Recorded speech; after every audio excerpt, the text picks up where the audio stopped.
Paramashivoham.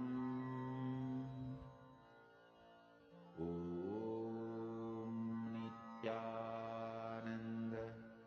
Paramashivoham.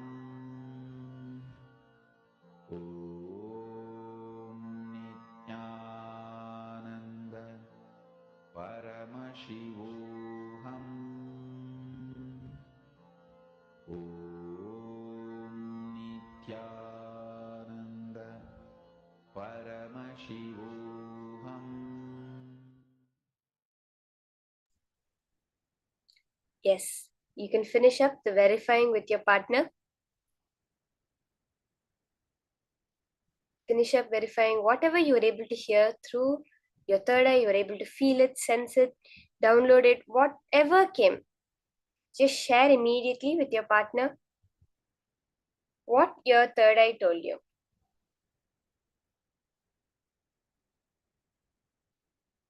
Actually, the next session is something which even I'm very excited for. It's such a beautiful session that Swamiji has given.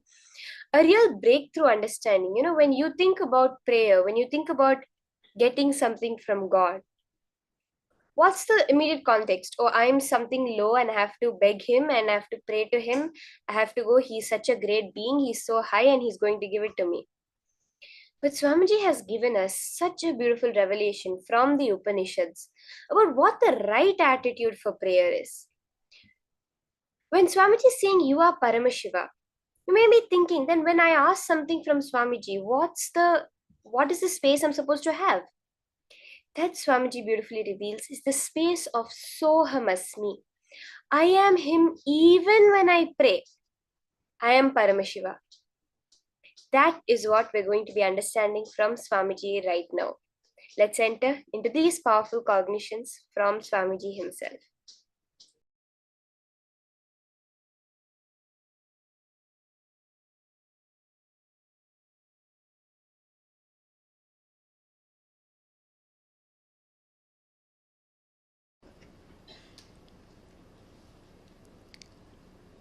I'll try to explain the science of prayer.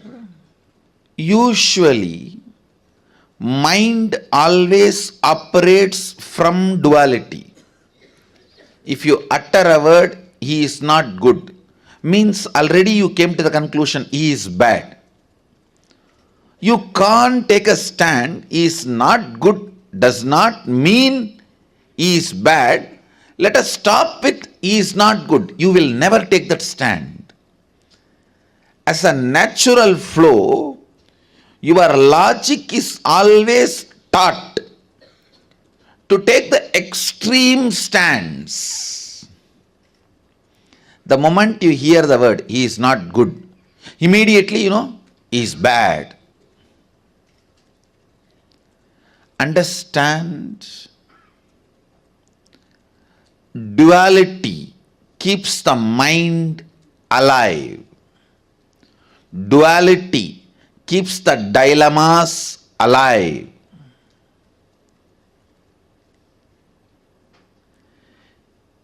Your mind is so brilliant, it can even use religion to keep itself alive. Please understand. It can even keep religion. It can use even religion to keep itself alive.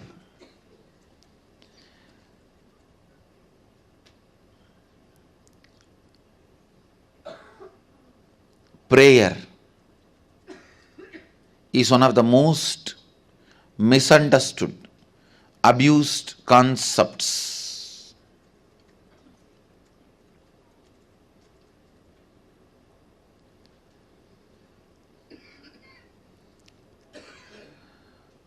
The moment you are asked to pray, the moment you need to put the God in the high pedestal, you always decide to put you in low pedestal. And in some stupid traditions, it is even celebrated as humbleness. No!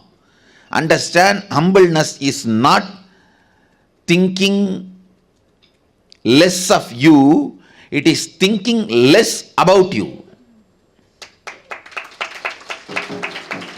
Understand, humbleness is not thinking less of you, it is less about you.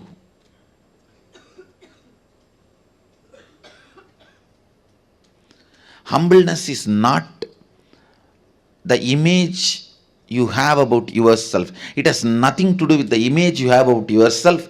It has something to do with how many times you remember yourself. Stupid, one of the most stupid mistake humanity has committed, putting yourself down and thinking only then you can put your God up. No, understand? Putting your God up does not really requires putting yourself down. Putting yourself down does not necessarily make you to put your God up. This is one of the very important truth you need to know. Please understand. I feel so blessed. The Vedic tradition, the Hindu tradition,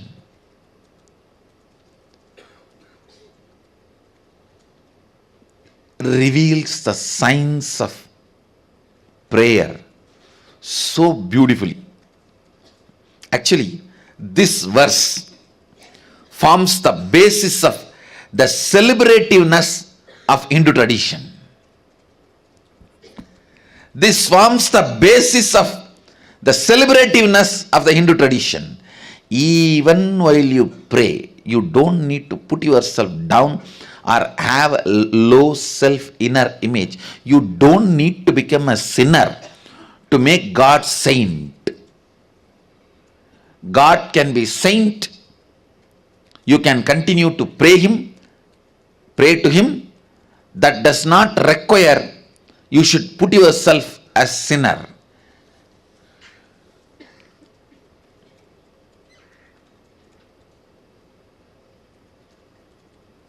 In any form, consciously engaged powerlessness will only lead to bondage, whether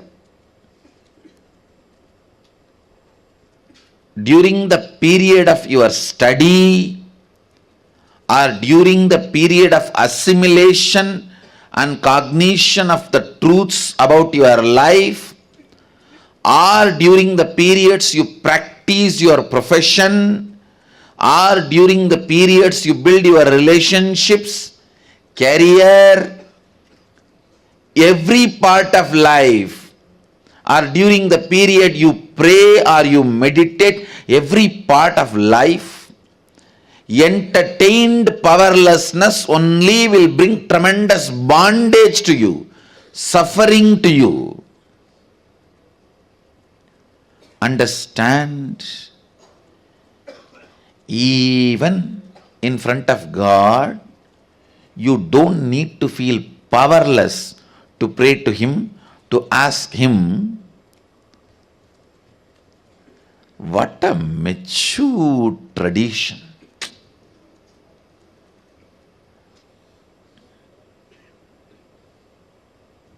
Even while you pray, remember, God is above, true. But you don't need to be below.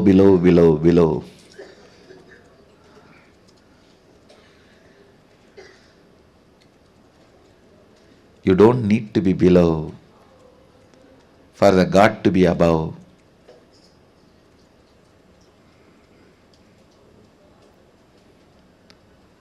Sohamasmi Pushanye Karshe Yamasurya Prajavatya Vyugarashmin Samuha Tejo Yatte Rupam Kalyanatamam Tate Vashyami Yo Asavasau Purusha Sohamasmi. Listen. So many of the stupid attitudes, aptitudes, cognitions you build thinking that it is necessary to get the grace of the God, put yourself in the guilt, powerlessness, which actually no way supports you, helps you to experience enlightenment,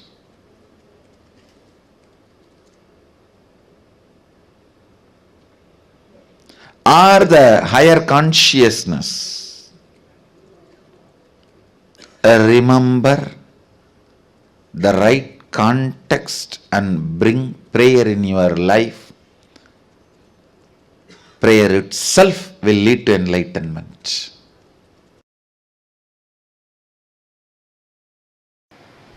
That is why I tell you, always pray to that source, O source, where you and me are one and the same. The Sohamasmi is the reality.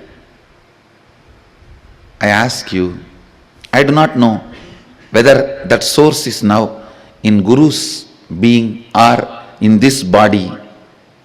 It is based on the level of completion you have. If you have too much incompletion inside you, naturally the source will be on the Guru's being. If there is less incompletion, more completion in you, the source will start moving towards you. When you become completely complete, the source will be centered on you. So, you don't even have to worry where the source is. Just say, oh, the source, where me and you are one and the same, and make whatever you wanted. You can ask him and ask him, please make this into reality. You can also put a footnote. If something I am asking is not right for me, then give me the intelligence to develop myself. Or you can also say, even if it is not, you think it is not right, I want only this. No, you have a right. You have a right.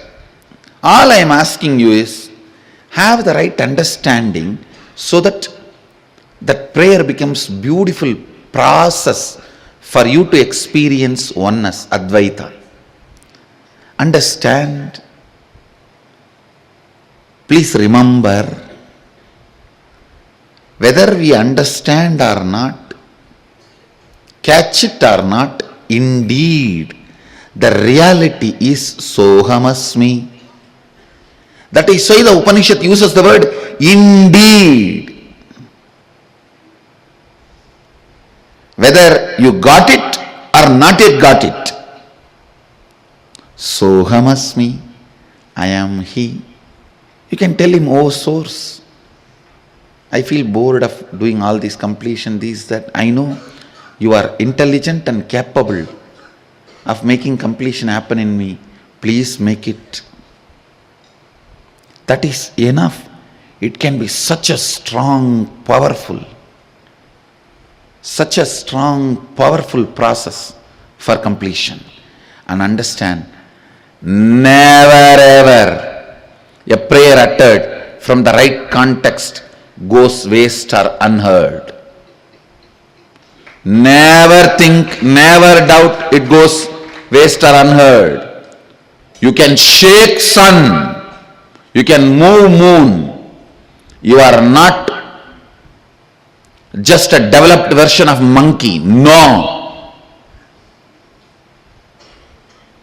You are not just a developed version of monkey. You can move sun, move moon. Prayer from the right context will directly lead you to enlightenment without any of that feeling cheated. If you have wrong context about the prayer only, then you will feel cheated. Oh, I prayed for 10 years for this, He did not give me. When you pray from the right context, He may not have given what you asked, He would have given Himself to you. The truth, Sohamasmi, declared by Isavasya Upanishad. Sohamasmi is waiting to explode.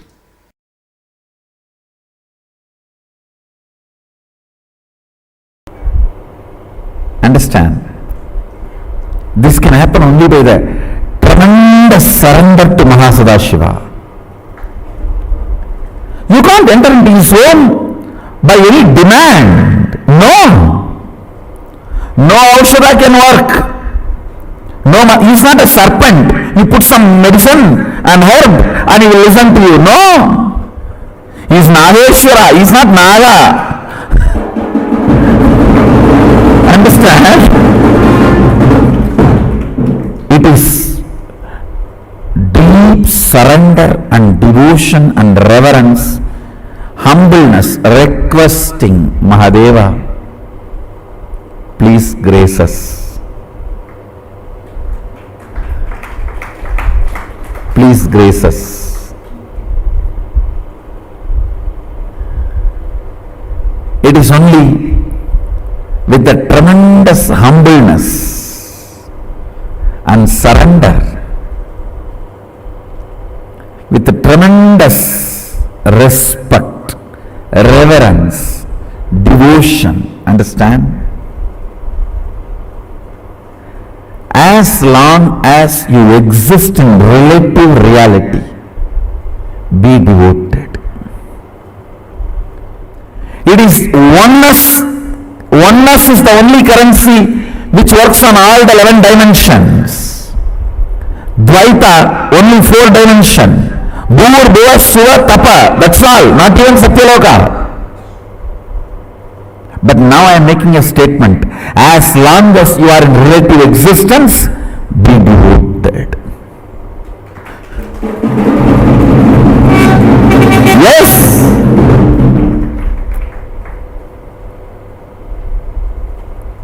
Your third eye should be penetrated with the truth of oneness, Advaita, Shuddhadvaita. But as long as you are in a relative existence means you are able to feel I and you, means first person and second person. As long as there is a first person and second person. See, when you decide to sit, manifest powers, oneness is the reality. Oneness is the truth with which you manifest powers. That's the ultimate truth. When you are operating in relative existence, be always devoted. Devoted even to your own oneness. Understand this word. Upanishad says, Sohamasmi. Even when I pray, I am you. Even when I am you, even when we are one, I pray to you.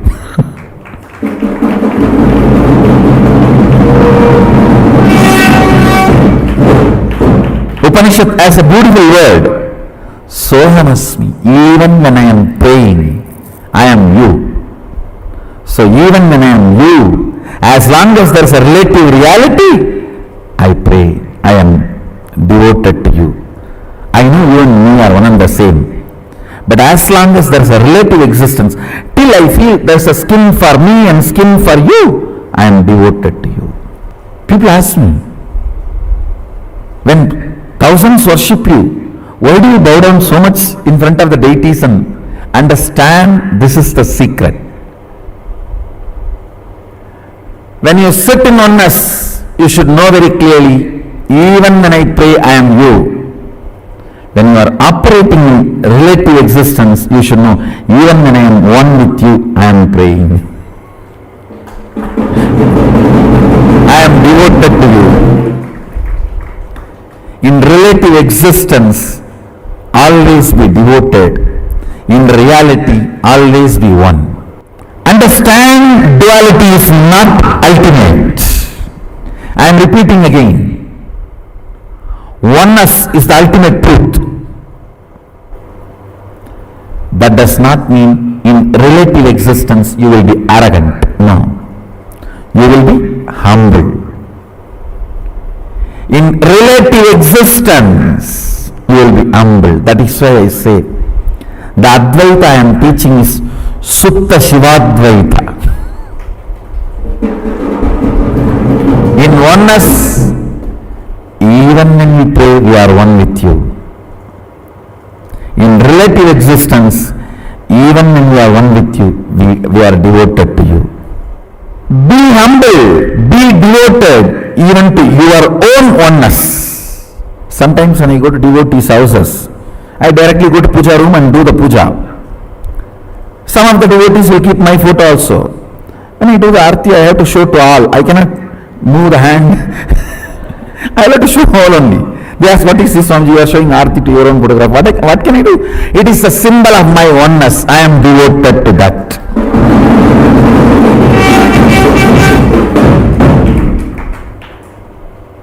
Even I bow down to. See, you have both component. Your oneness, Shuddhadvaita, and your relative existence, to which you are going to be devoted, that is going to manifest in you more and more. That is going to be strengthened in you more and more.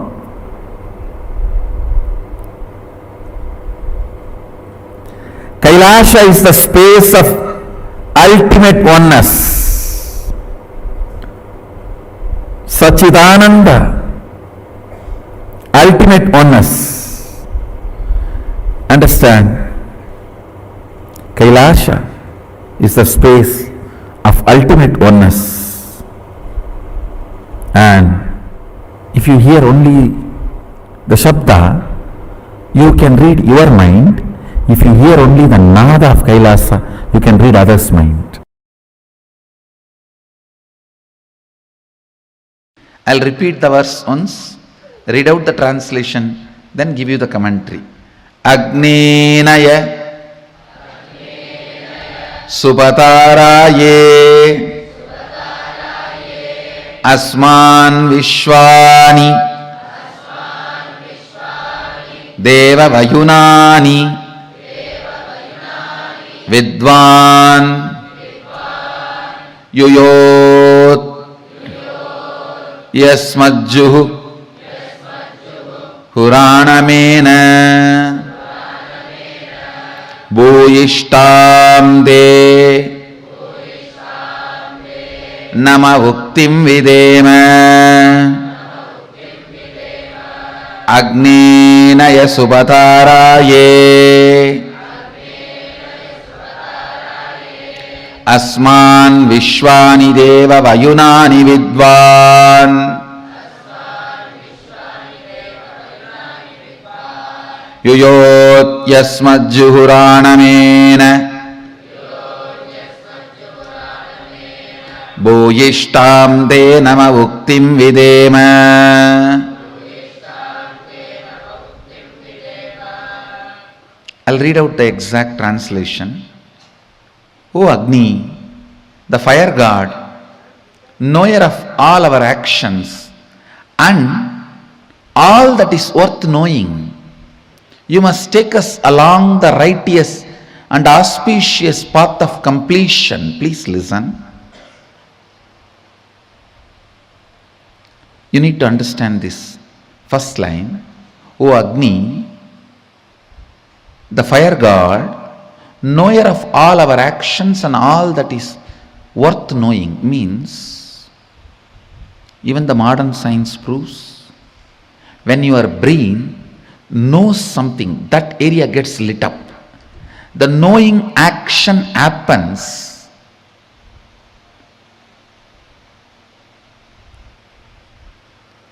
when the fire moves into certain part of the brain. Please understand.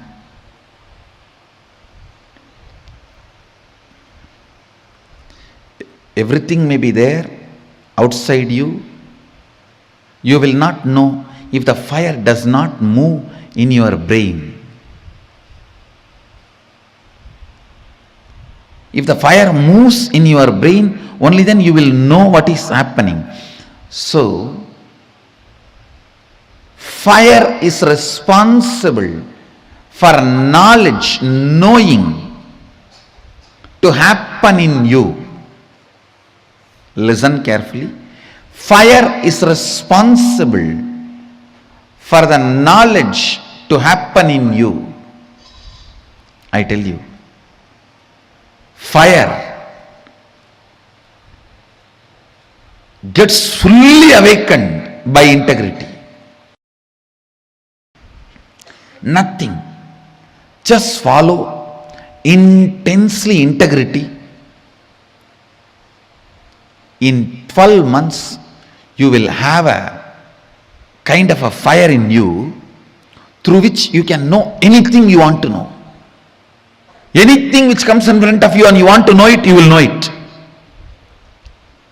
That fire is called Di.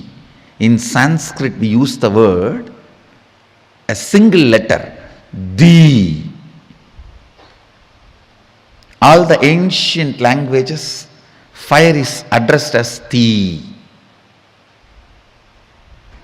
In Sanskrit, in Tamil, in many of the ancient languages. Listen. Di comes as a gift to you because of your integrity. Just 12 months decide. I will live in the space of integrity. No question of missing. It's just awareness. Awareness practice, nothing else. The Di will be awakened in your brain. That Di will give you the intelligence to know everything you want, anything you want.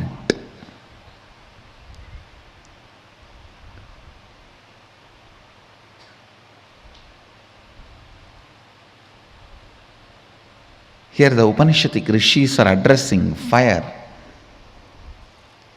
Oh, the fire god, knower of all our actions, means only if the fire happens in different parts of your brain, knowing happens in you. Knowing happens only if the fire happens. So without the knowledge of fire, knowing cannot happen. Knowing is very closely associated with fire.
Soham Asmi. The right attitude of prayer is Soham Asmi. Understand?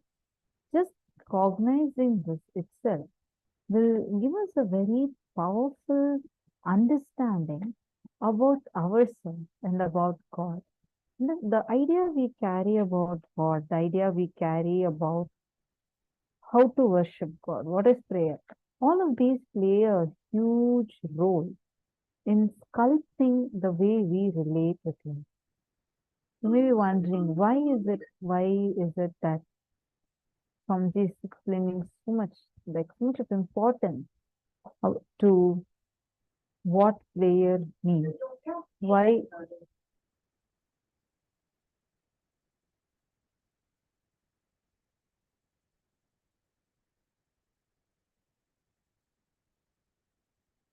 Sorry for that. See, you may be wondering as to why is Swamiji giving us so much of importance, saying that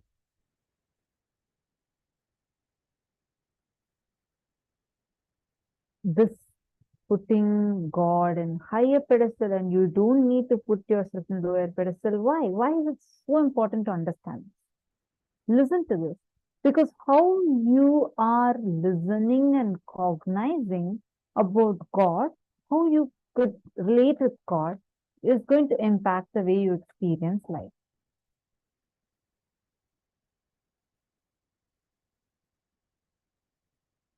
Masaro Joplish has posted, thanks, Ma, for your most inspiring description of how Swamiji manifested your money, passport, and air tickets.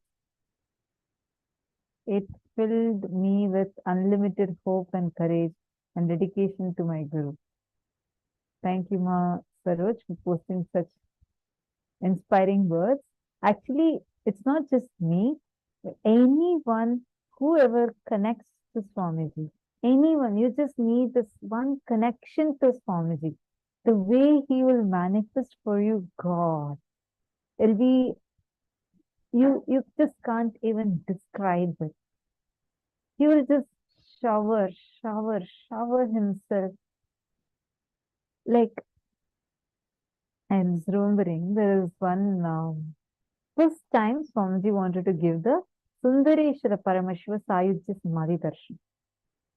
It was in 2021, I think. 2021, if I'm not wrong.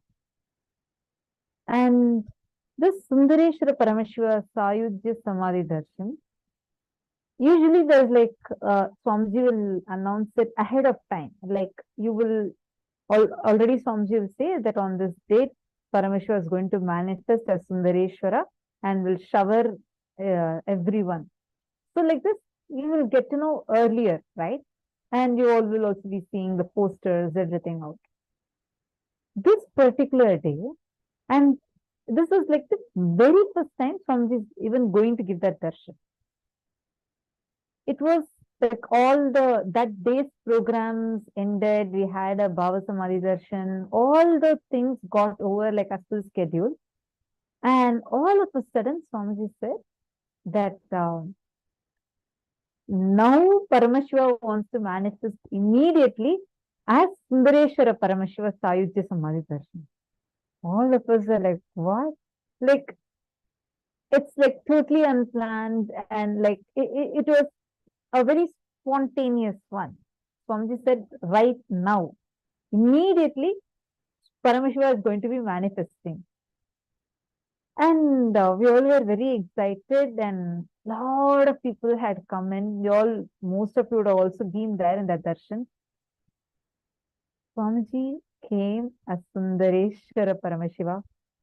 So handsome form. So handsome form, just wearing one turban with one feather flying. He just came and sat. The energy was so powerful.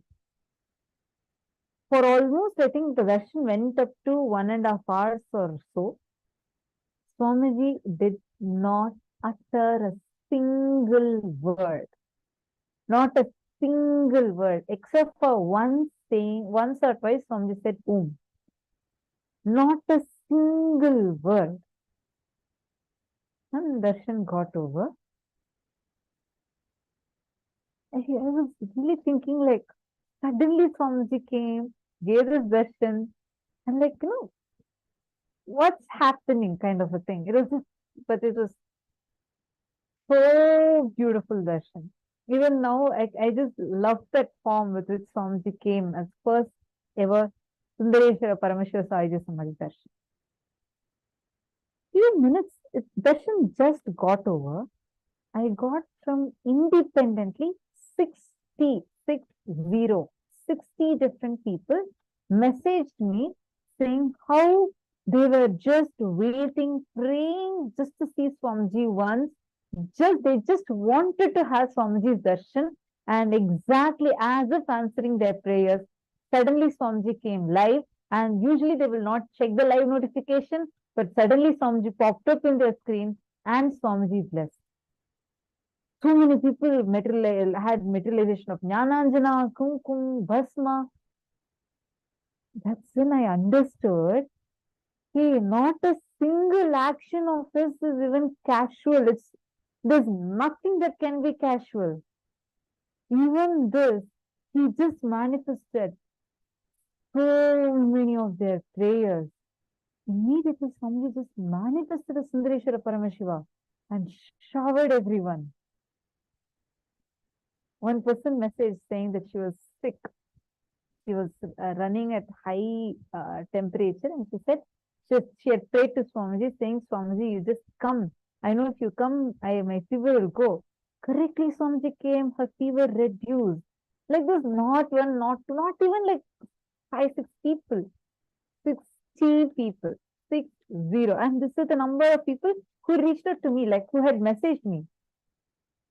I understood, God, what a compassion Swamiji has. He just knows, he listens to each one of, he listens to prayers. It's just for us. Because with that feeling connection, the moment you pray, he'll just manifest himself. Wow. That powerful way Swamiji manifests, actually, if you see every single time, whenever you pray in some form or another, he would have manifested for you. So it's happened for you. And so beautifully, he'll show you also that, look, hey, I'm just right here for you. How many of you have had experiences like this? Where just Swamiji had manifested, you prayed and Swamiji just happened for you. How many of you have had experiences like this?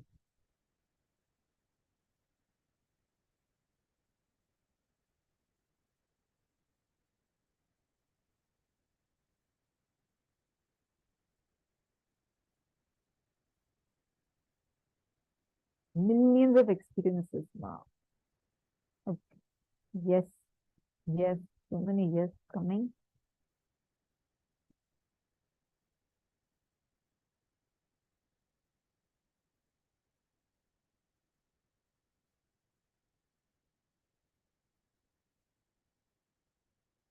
So now,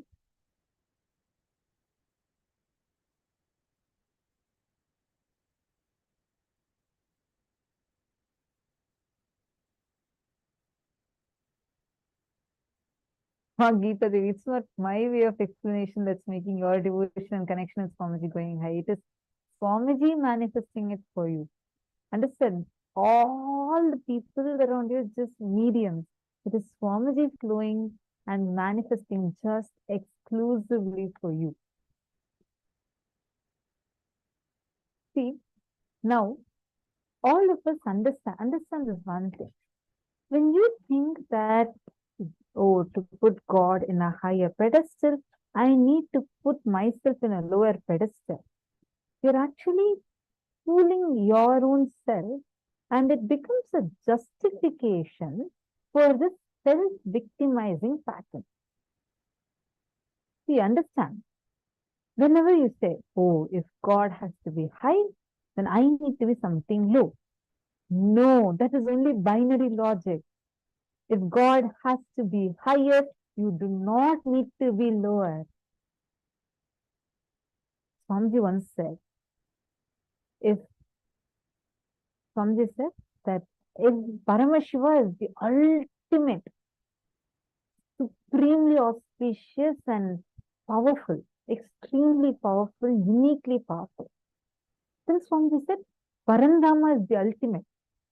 He is supremely auspicious and supremely powerful. And then Swamiji said, these two statements don't conflict with each other. Understand? These two statements do not conflict with each other. For Paramashiva to be the ultimate does not mean Parandama also cannot be ultimate. Understand? It is our convoluted thinking that we always think if one needs to be higher, the other one needs to be lower. No. For one to be higher, the other one does not need to be lower. That is why Hinduism is the most sweetest, non-violent lifestyle, religion. The very understanding about you transforms in this. See, for Parandam, for Paramashiva to be the ultimate, he is infinitely powerful, uniquely, infinitely powerful, all powerful. Same way, Parandama is uniquely, infinitely all powerful. Same way, Parashakti, Devi, is uniquely, infinitely all powerful. These do not conflict with each other.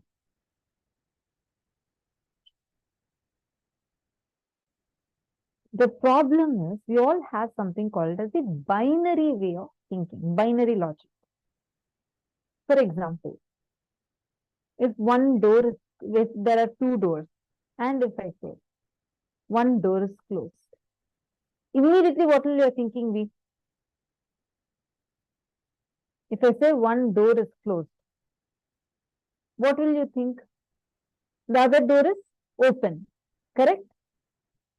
Or if I say one door is open, then you'll immediately think that the other door is closed. Am I right? Isn't this the way we think? This is called as the binary logic. We think if A is this, then B has to be this. Understand? One door is open, the door A is open, does not mean door B is closed. When you think like that, when you think the door B is closed, you are operating from binary logic. That is when you will say that, oh, if Paramashiva is all powerful, then Parandama cannot be all powerful. That whole thinking comes when you're stuck and operating from binary logic. That is why the Western minds cannot understand what grandeur Hinduism is. Many people who operate from binary logic cannot understand, because in Sanatana Hindu Dharma, every person has their own god. Every village you go to, you find a unique god. If you've been in Indian villages, you know what I'm talking about. Every temple, each temple will have their own Amman, their own Paramashiva deity. Each will have a unique god. 33 crores of devatas are there. How come? How so many are existing? Understand? This number 33 crores of devatas being there does not mean that one is higher, one more is lower. No. It is simple. If I am saying, I can see through this eye. Immediately, if you assume that I am not able to see through this eye, you're operating from binary logic. This eye may be open or closed, it can work or not work. Unless you see and discover that, you cannot come to that conclusion. But when you say, I know this eye is open, but because Swamiji said this eye is also open, then I just know both of the eyes are open. That is the best boon that we all have as Paramashiva's disciples. Understand? Whenever you take the powerful cognition Swamiji has given, I know Swamiji is Paramashiva. Swamiji is saying, I am also Paramashiva. Whether I understand it or not, whether I am clicking with it or not, Swamiji has told me. That means I'm from this moment I know I am Paramashiva. Operating from that cognition will awaken the multi-dimensional logic in me.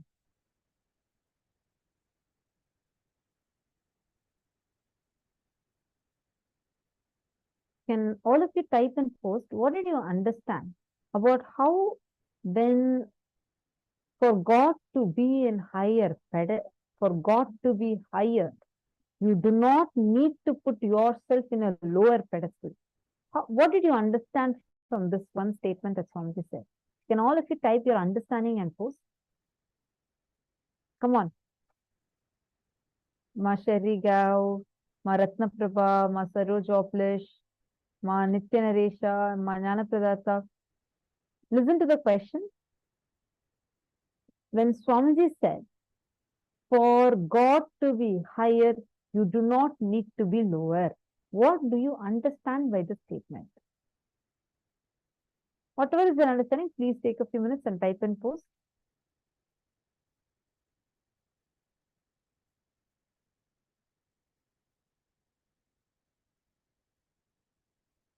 Please post it now.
Now, I hope all of you have taken quite some time now and looked in and contemplated on this.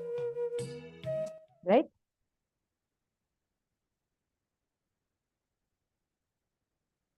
Looked in and written down. Are you all understanding?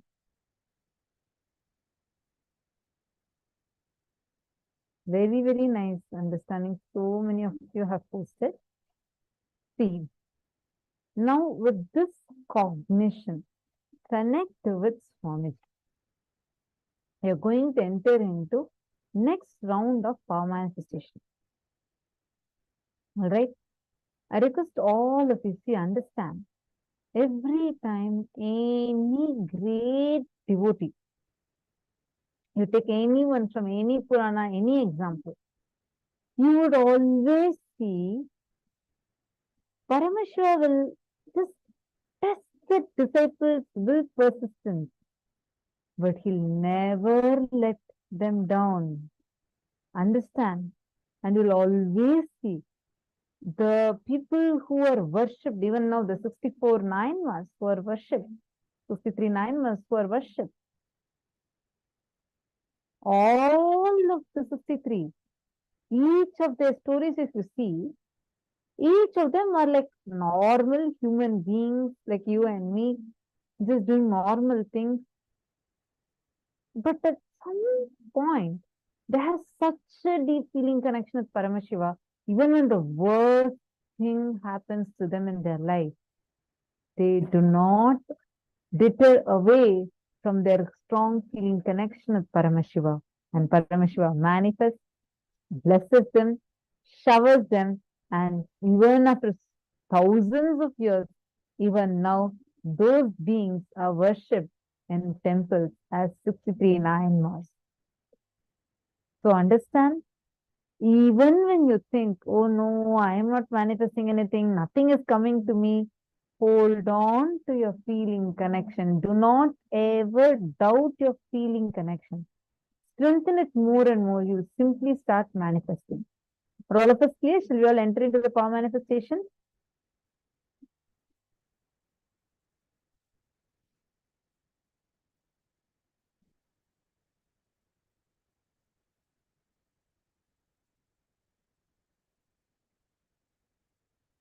This time, we're going to play with a very interesting power.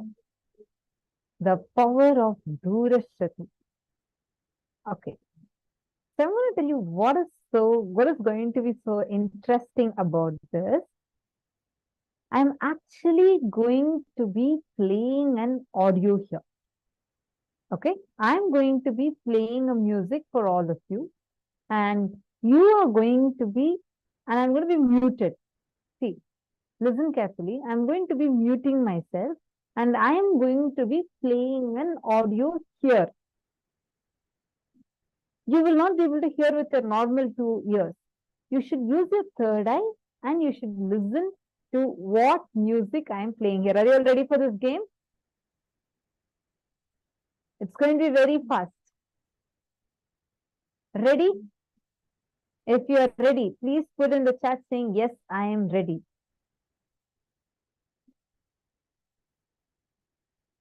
Come on, all those that are ready to play this game and have some fun, please post in the chat. Say clearly that, yes, I am ready, and post it in the chat.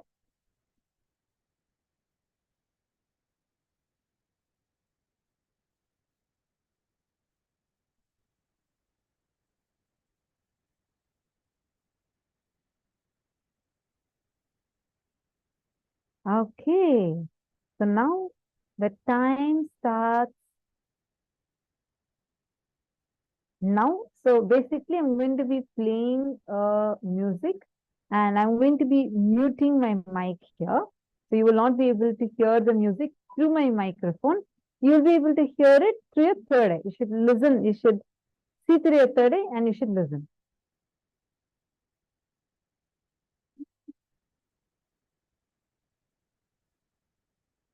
Three. Please close your eyes.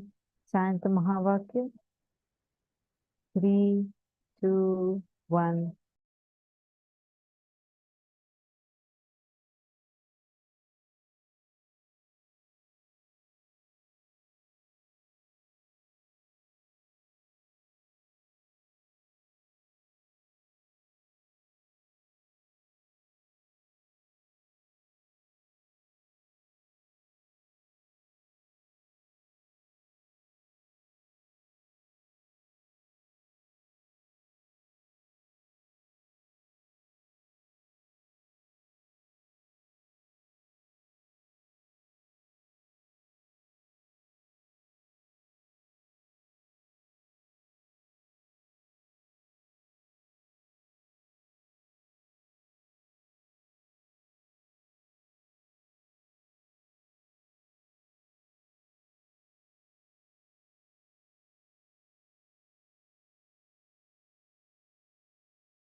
Okay, time up.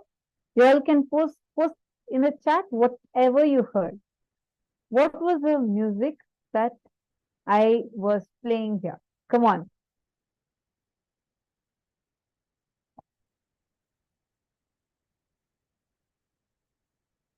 What all did you see?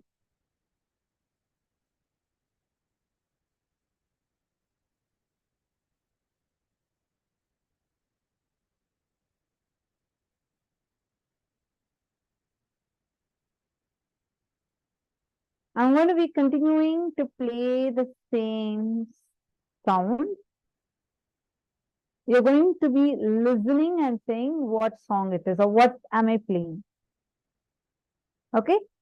Connect with Swamiji. Just close your eyes. Intensely listen. Just listen. Don't guess. Do not guess. You don't need to be right. Whether you're right, wrong, it is not you who is going to be right. It is Swamiji who will be right. If it is wrong also, it is that's what Swamiji is manifesting for you. Just put it on Swamiji and you just simply been listening. Do you want to hear what music I'm playing? Just listen. They're not going to be guessing. Don't let even your logic try to come up even once. Okay? Listen intensely.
All right. Some answers have come. Now let's see what the right answer is. You all also want to hear what I was playing? Okay, see many messages. See, it will be different things. So now if I play something does not mean in next round also I'm going to play a similar thing, okay? So I'm going to now be playing a sound or the song that I was actually playing earlier.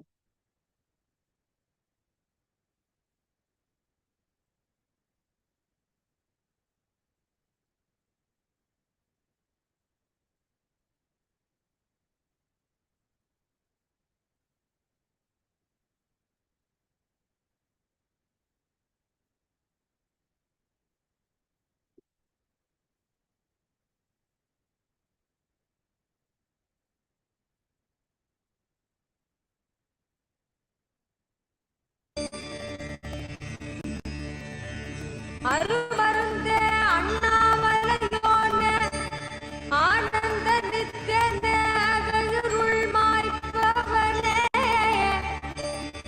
சிறிதே சிந்தை இறங்கி கருதும் எக்கணத்திலும் M கண்முன்னே நீயாடிவா அழகு திருநடமிடும் எங்கள் அம்மையப்பனே பழகு தமிழில் உன்னை பாடி நின்றோம். Are you able to hear the song?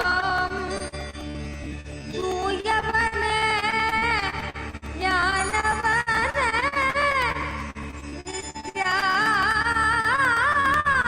நித்யானந்தனே தெய்வ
How many of you manifested?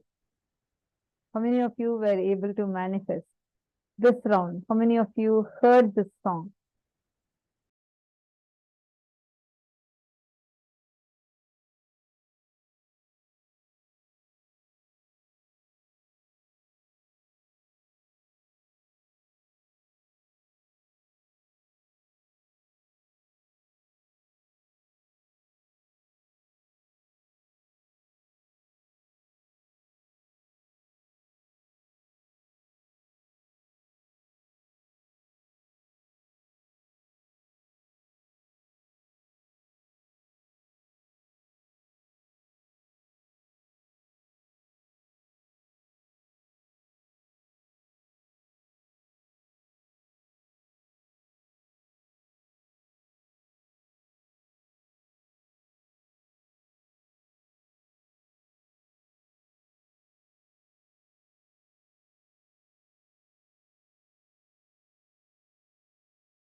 So are all of you able to hear the sound? Were you all able to hear the sound clearly in the previous round? We had played that song. I'll tell you who all had manifested. Some of you had really manifested it well. And the people who had manifested, this time I did not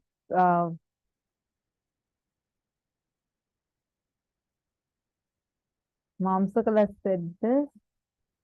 Yes, Mapesha, I saw your answer. Yes, you also had manifested. So many of you had actually manifested it. Now again, last time you all thought, okay, it was Swamiji's song. Now this time, let's see, I may or may not play it. And I'm going to be muted. And round 2 start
I just paused it. I just want to remind again, chant Mahavakya for a few minutes. Intensely listen. No sound. You don't create a sound. Intensely listen. You'll be able to hear it. Whatever you're hearing, type and put. Don't try to guess. Understand, every time we try to guess, thinking that we are, yesterday we learned, right? What is the in Tripurantakar story we learned? How the Devatas were all thinking they are doing something. First, you need to relax from that. Your logic is not going to be helping you. You only need to just sit, and you're going to be in intense listening. Swamiji will be manifesting it through you. Ready? Intensely listen. I'm actually playing something.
Come on. Now post, what did you all hear? Let's see what all answers are coming. Whatever you heard, post it.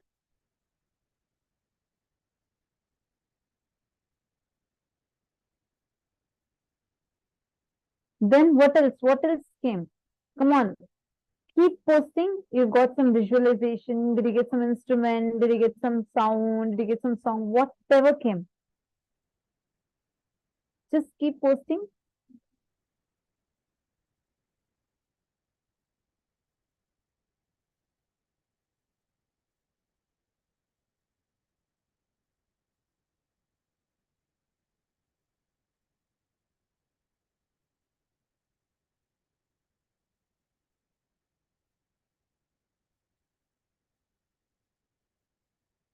Whatever you were able to hear.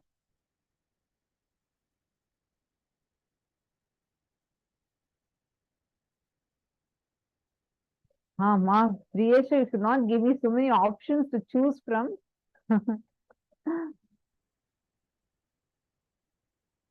So many of you do not guess. Listen, you do not need to be right in this. Whatever is coming, post it. Okay. So let me tell the answer to all of you. Ma Jnana Pradata. High mountains, streams, feel tranquil. I should say you have manifested it rightly. I'm going to play the music. The music is of this exact way you have described. Ma Jnana Pradata, that's right. You can hear it now.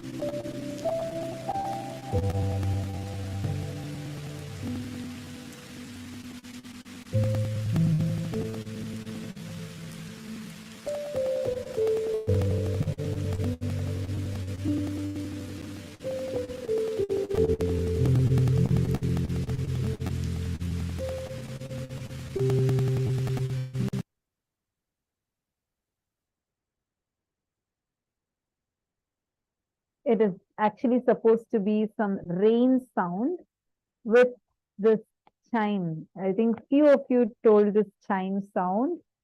So Ma Jnanapradatta had perfectly described. Actually, this exact visual there in that video also. And if you listen to the sound, it sounds the same. Like high in the mountain, there's like a stream and like, the tranquil feeling. So perfect, Ma Jnanapradatta, you have beautifully manifested it.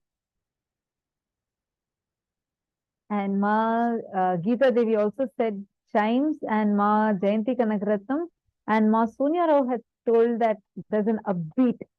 If you see, the piano is going in that upbeat only. All others, Ma Rani Iyer, Ma Ilengzu, Ma Irene Lemos, Ma Donna, Margarita, you all also should participate.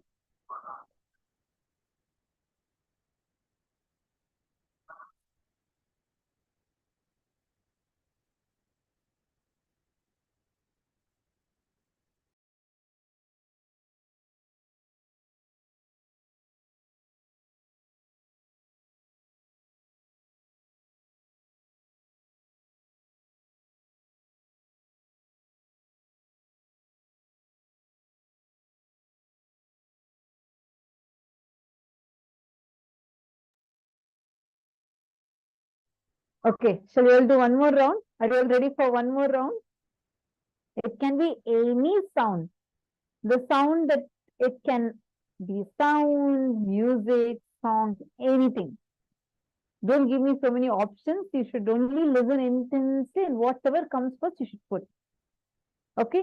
Put it as one message. Type it clearly, see, listen intensely, and type it down. Don't try to guess. Don't try to see what it is. Just listen intensely. Whatever you hear, you put. This is called as Durashruti. This is the same power Sanjay charioteer used and gave us a listen to whatever is happening in the Mahabharata war field and gave us the whole Bhagavad Gita. So now, ready? 3. I can be playing any sounds, any music. You are just going to be hearing it intensely. Let's see who's getting it. Chant the Mahavakya.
Listen intensely.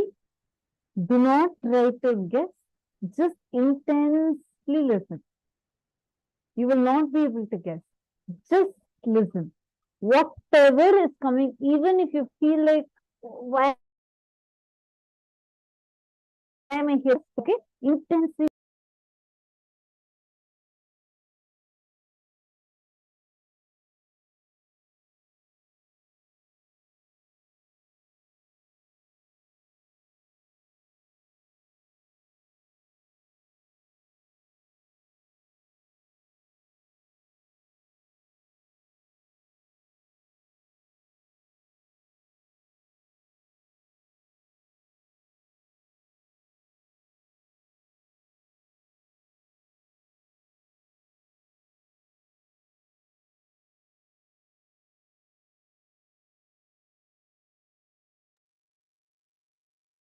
All right.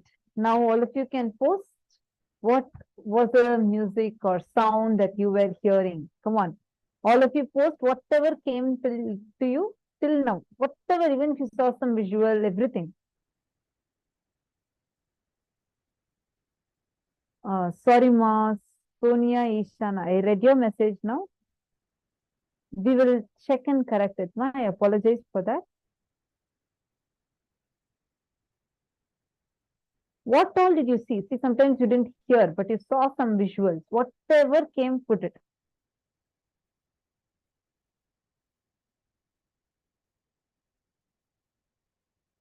Whatever you saw, type it and put it in the chat.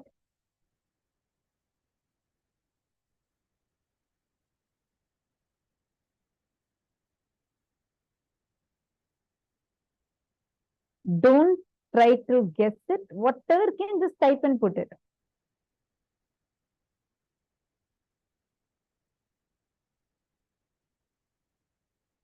Come on, Hugo, what did you hear? Hugo, are you there? What did you hear?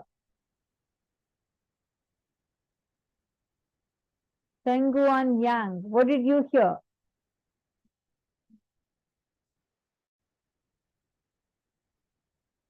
Hugo Pavlek, what did you hear? And Jerome, what did you hear?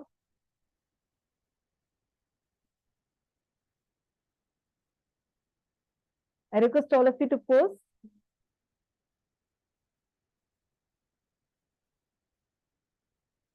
Whatever you heard, please post it in the chat. All right. So here is the answer. First, let me see what all you posted. Ma Jnana Pradata has posted Universe, Swamiji, Kalabhairava Darshan. Ma Dakshinamurti, waterfalls, animal sounds, forest, rock, rolling. Ma, I feel the sound in my book, especially spine and chakra. Third eye, crown chakra, high frequency, Anna's schemate. Okay, like then Madonna has posted from like an instrument you blow into. Sounds like church bells, animal, soft instrument, water dripping, dancing, high energy, damaru, bells. Okay, quite different things all of you heard. And let me tell the answer to all of you. Okay, the answer is crackling sound of fire. Crackling sounds of fire. No wonder why so many of you had gotten the answer as high energy. I had played crackling sounds of fire, just crackling sounds of fire. I'm going to play it again. I'm not sure how much you'll be able to hear via Zoom, but I'm going to just try playing it. I hope you're able to hear it. It would sound probably like a little muffled.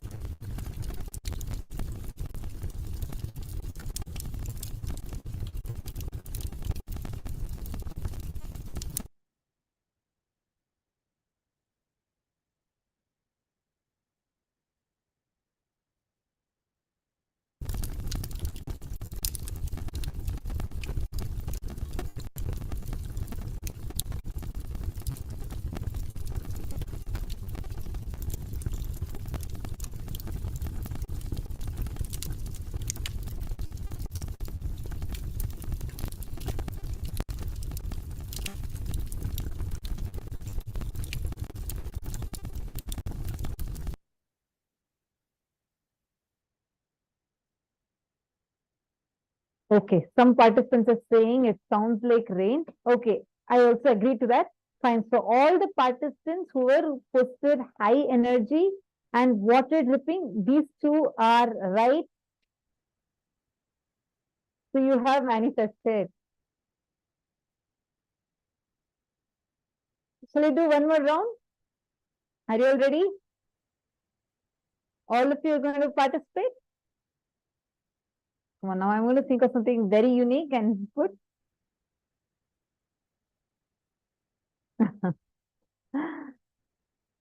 You all cannot guess it using your logic. You should not guess using your logic. Otherwise, now you'll start thinking, what will Ma think and put? And then you'll be using your logic. Only power manifestation. Chant Mahavakya, connect with Swamiji. Take a few minutes now before I start the sound. Take a few minutes now and connect with Swamiji. Chant Mahavakya. Please chant Mahavakya for a few minutes. Just intensely connect with Swamiji. First, unclutch from all the sounds happening inside of you. Close your eyes. Whatever is happening in you, unclutch from all of them. Do not create a thought. Do not sustain a thought. Do not destroy a thought. Just unclutch. Do not create a thought.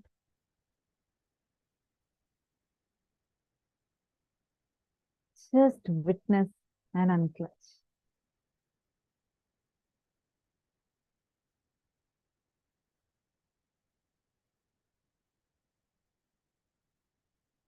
Now, whatever I'm going to be playing, I'm going to be playing a song, and you're just going to connect with Swamiji intensely in this space. Just be in listening. Let Swamiji play the song inside of you. All right? I'm going to show the number countdown and I'm going to show thumbs up. That means you can start listening.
whatever you heard, whatever came in you, whatever you listened to, just start typing. Whatever came in, start typing. Come on. Actually, Ma Jnanapidat, I just want to tell you, see, this fire crackling sound, you got Swamiji, Kalavera Darshan, all these are very related. I mean, the fire and Kalavera, if you're thinking of it like that, then that was very related in the previous round. I just want to tell you. Okay, come on. In this round, what was the song or music, whatever I play? Please post.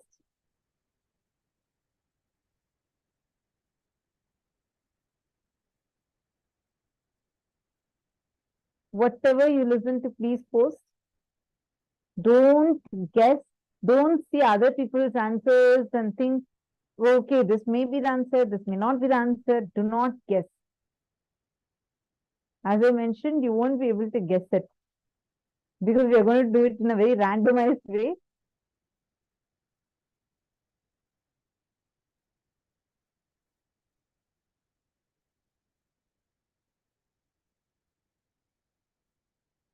You all want to give it one more try?